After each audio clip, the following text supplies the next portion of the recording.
Hello friends. आज सचिन है हमारे साथ। सचिन गुना से हैं। सचिन का ग्रेड ऑफ बॉल्डनेस था ग्रेड 1। और सचिन से आज हम लोग इस वीडियो में डिस्कस करेंगे कि उनका एक्सपीरियंस कैसा रहा, हम लोगों ने कैसी प्लानिंग की थी पोस्ट ऑफ, वो डिस्कस करेंगे आप लोगों से।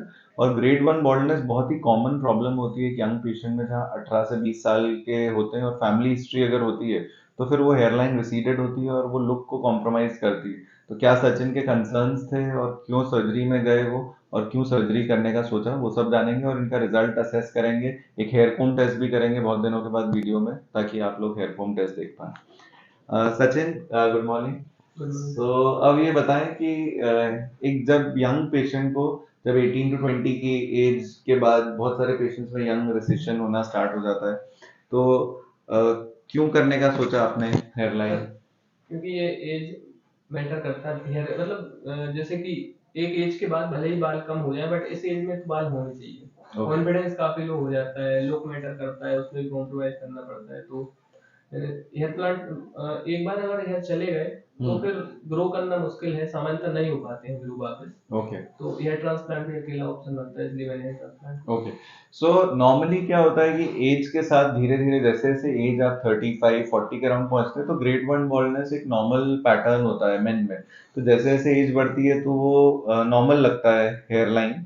बट यंग पॉपुलेशन में जब 20 25 साल की उम्र होती है तो वो एक कॉम्प्रोमाइज, जैसा कि सचिन ने बोला कि कॉन्फिडेंस लो हो जाता है, अपने को देखने में अच्छा नहीं लगता, कहीं अपन अपने आप को देख रहे हैं तो ऑकवर्डनेस लगती है। तो ये सब कारणों की वजह से हेयर ट्रांसप्लांट प्लान करके, आप पोस्ट ऑप इनकी इमेज देखेंगे तो हमने सिर्फ फ्रंट वाला जो जोन है उसको एनहांस किया है। और हम लोगों ने कोशिश की है कि 40 पर सेंटीमीटर स्क्वायर से हम लोग ग्राफ्ट्स लगा पाए। अब पोस्ट ऑफ डेंसिटी जब आप देखेंगे तो आप ये कंपेयर कर पाएंगे कि वो जो एरिया है पहले के मुकाबले एकदम चिकना जो जोन था, हालांकि अभी हम लोग जो असेसमेंट कर रहे हैं उसमें जो राइट साइड वाला पार्टीशन है उसमें एकदम अच्छी डेंसिटी हो गई। यहाँ पे हल्की सी कमी है जो 10 15%, क्योंकि आज जब थर्ड पीआरपी हम लोग कर रहे हैं 8 महीने पे, तो ये 70 80% ग्रोथ है। अभी फाइनल ग्रोथ जो है वो रफली 12 महीने पे आती है। उसके बावजूद भी, अच्छी डेंसिटी देने के बावजूद भी, कभी अपने को लगता है कि वहां पे डेंसिटी थोड़ी कम है तो अपन 100 150 ग्राफ लंबे बालों में ही डाल के उसको और एनहेंस कर सकते हैं, क्योंकि अपन ने लगा दी है, बॉडी ने अपटेक कई बार थोड़ा कम हो सकता है बॉडी का। तो ये सब चीजों को असेस हम लोग करते हैं एक सर्जरी के बाद, कि जो हमने ग्राफ्ट लगाए कि उसकी डेंसिटी कैसी आती है। ओवरऑल आपका भी सेटिस्फेक्शन कैसा है? 8 महीने में जो डेंसिटी 80%, अगर अपन कहें तो 80% लग रहा है आपको कि एनहेंस हो गए? रिजल्ट काफी अच्छे हैं। टीम का भी प्री सर्जरी पोस्ट सर्जरी जो सपोर्ट था वो काफी अच्छा था। ओके। बिहेवियर बहुत अच्छा था, सब रिजल्ट काफी ओके। अच्छा। किसी ने आपको ये टोका तो नहीं कि अननेचुरल लग रहा है, बुरा लग रहा है ट्रांसप्लांट करने के बाद? बहुत सारे पेशेंट्स इस कंसर्न के साथ आते हैं। इनफैक्ट आज जो हम लोग डॉक्टर को ऑपरेट कर रहे हैं वो खुद डॉक्टर हैं, तो उन्होंने मुझसे पूछा कि सर अननेचुरल नहीं लगनी चाहिए, भले हेयरलाइन आप ऊपर ले लो, डेंसिटी आप मॉडरेट दो, बट अननेचुरल नहीं लगनी चाहिए, देखने के बाद सीधी हेयरलाइन नहीं होनी चाहिए। तो वो कंसर्न केटर करना हम लोगों के लिए बहुत जरूरी होता है कि देखने के बाद नेचुरल लगे, वो डेंसिटी तो अच्छी आए और नेचुरल भी लगे। बोलिए।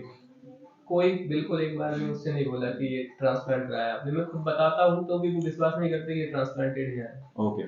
सो हमारे लिए एक अच्छा कॉम्प्लीमेंट होता है ये कि हमने जब ट्रांसप्लांट किया और जब हम पेशेंट को दोबारा फॉलोअप में 8 मंथ्स पे देख रहे हैं, तो हमारा टारगेट ये होता है कि देखने पे अच्छा लगे, प्लीजिंग लगे, आंखों को सुकून लगे। वो आपके नेचुरल हेयर से, और हेयर फोम टेस्ट करने का पर्पज ही ये होता है कि हम लोग जो बाल हैं वो आपकी ओरिजिनल बालों से मर्ज हो जाने चाहिए। अब ऊपर से अगर हम देख रहे हैं तो पीछे वाले बालों में और आगे वाले बालों में अंतर बताना मुश्किल होगा। यही एक सर्जरी में हम लोग चाहते हैं कि अच्छी डेंसिटी भी आ जाए और नेचुरल अपीयरेंस भी आए। लास्ट क्वेश्चन आपके लिए कि साइड इफेक्ट के लिए बहुत सारे लोगों के मन में डर रहता है कि कोई चिंता तो नहीं रहेगी हेडेक के लिए, माइग्रेन की? आपको कोई साइड इफेक्ट महसूस हुआ सर्जरी के नहीं बाद? सर, बिल्कुल भी नहीं। आप अपनी नॉर्मल कंफर्टेबल लाइफ जी रहे हैं सर्जरी के बाद? स्टार्टिंग में 6 7 डेज को केयर रखूं, उसके बाद मैंने बिल्कुल नॉर्मल, मैंने तो ओके। हेलमेट भी लगाया सर। हेलमेट। 7 8 डेज के बाद रेगुलरली हेलमेट हेलमेट भी। लगाया मैंने। ओके। कोई प्रॉब्लम। सो वो मिथ है, लोगों का सोचना होता है ऐसा कि हेलमेट लगाने से बाल जाते हैं। हेलमेट से नहीं, जेनेटिकली प्रीडिस्पोज होता है। आदमियों में हेयरलाइन रिसेशन एक नॉर्मल फिनोमेना है। कुछ लोगों में ज्यादा जल्दी रिसेशन हो जाता है तो जल्दी बॉल्डनेस आ जाती है, कुछ लोगों में यही बॉल्डनेस 50 एज में भी आती है। तो डिपेंडिंग अपॉन की जेनेटिक्स कैसे हैं, बॉडी का हार्मोनल प्रोफाइल कैसा है, उसके हिसाब से रहता है। आज हम लोग 8 मंथ्स पे वीडियो शूट कर रहे हैं, कोशिश करेंगे कि बेसलाइन इनकी जर्नी से आपको एक आइडिया मिले। और 12 महीने जब पूरा ग्रोथ आ जाएगा तब हम लोगों को एक पैच भी असेस करना है, तो वो भी हम लोग सचिन जी के साथ असेस करेंगे। आपका कभी भी 3 4 महीने में यहाँ इंदौर आना हो दोबारा तो हम लोगों से आके मिलिएगा ताकि हम लोग वो देख पाएं। उसके बावजूद भी हम लोग हमारे पेशेंट्स को सबको एश्योरेंस ये देते हैं कि अगर कोई भी एरिया में पैचीनेस लगी तो हम लोग रीडेंसिफिकेशन पेशेंट का फ्री ऑफ कॉस्ट करते हैं। उसमें 100-200 ग्राफ्ट लगाने में जो भी हमारा खर्चा आएगा वो हम लोग खुद बेयर करते हैं, ताकि हम लोग एक रिस्पॉन्सिबिलिटी से वर्क कर पाएं, ताकि जब पेशेंट हमारे पास आए तो उसके मन में ये चिंता ना हो कि मेरा अगर रिजल्ट फेल हो गया तो मैं कहाँ जाऊंगा।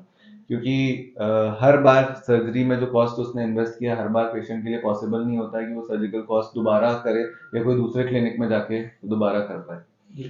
ठीक है सचिन जी, तो अब आपसे मुलाकात होगी 11 या 12 महीने के अराउंड, ये पीआरपी का इम्पैक्ट भी आ जाएगा और फिर अपन दोबारा असेस करेंगे। ठीक ठीक है, thank you. Thank you friends.